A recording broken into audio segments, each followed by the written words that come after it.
Yo, what's up mga pare ko? Si Stan is back na nga ba talaga? Talk and text or Hinebra ang nakaabang para ka dito kay The Bulldozer. At Poy Eram ang gagamitin ng TNT para sa isang trade. Makuha lang nga raw itong si Stan Hardinger at Hinebra handa na rin pitasin si Ken Marcarino ng Terra Firma.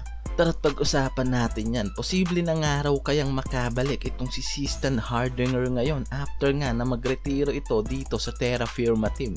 Pwede pa rin pala itong makabalik sa PBA lalo't maraming teams nga raw ngayon ang nagkakaroon ng interest para ibalik siya at handang operan. Ito ngang si Stan Hardinger para nga lang makuha ito sa kanilang team ngayon. Yung mga teams katulad ng Converge, Hinebra at itong Talk and Text, yung mga teams na nagpapakita nga raw ng mataas na interest para dito kay Stan Hardinger. At itong Magnolia mga pare ko, yung isa rin sa nare-report na gusto nga raw magbigay ng offer para ma-trade itong si Stan sa kanilang team. Tama kayo mga pare ko dahil even na retired na nga raw itong si Stan, yung rates nga nito ay nasa Terra Firma pa rin.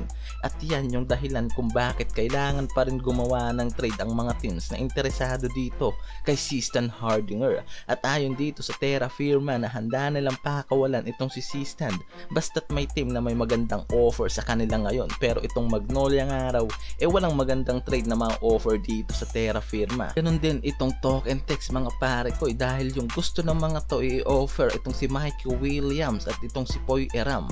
Yan lang kasi yung nasa trade asset nitong Talk and Text na hindi naman nga raw kailangan ng Terra Firma ngayon. Kaya naman possible nga raw na hindi mangyari yung trade na to na ibinibigay ng Talk and Text para makuha itong si Stan sa Terra Firma Jeep. At dyan naman ngayon pumasok itong Barangay Hinebra mga pare ko na posible nga raw magkaroon ng chance para maibalik itong si Stan sa kanilang kampanya lalo't maraming trade asset itong Hinebra mula kila Isaac Go, Jeremiah Gray at itong si Jamie Malonzo. Pwede na rin nga raw itong si Ben Adamos na magandang trade para sa mangyayaring bagay na to at maaaring di matanggihan ito ng Terra Firma yung mga asset na yan itong Jeans. Kaya posibleng makuha ng Hinebra itong si Stan sa isang trade at maibalik sa kanilang kampanya lalo't nalalapit na nga raw ang playoffs at isa ito sa mga tinitignan nilang malaki ang maitutulong sa kanilang team. At ito nga yung mangyayaring hakbang nitong Jeans para makuha itong veterans forward nilang si Bulldozer Stan Hardinger. Lalo't alam naman natin na isa pa nga raw sa mga kailangan ng Hinebra ay isang frontcourt defender sa lineup. Kaya naman kung merong team na kayang magpabalik nga raw dito kay Stan,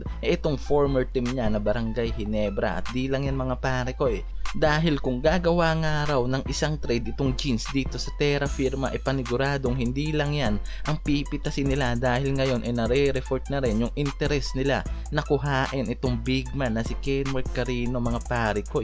Yan yung nauugnay nga ngayon na maaaring gawing hakbang nitong Jeans dahil sa balak nga raw talaga ng mga to na gawing dominanta yung frontcourt defense nila in the near future. Itong si Ken Mark ngayon yung big man na una ng pinagkakainteresan nitong Jeans na possible nga raw ngayon na makuha na nila gamit ang isang trade kasama itong si Stan Hardinger. Yan nga raw ngayon mga pare ko yung isa sa tinitignang maaaring gawing hakbang nitong Barangay Hinebra. Kuhain itong si Stan Hardinger at mapabalik kasama itong si Ken Marcarino na isang center ng Terra Firma Jeep.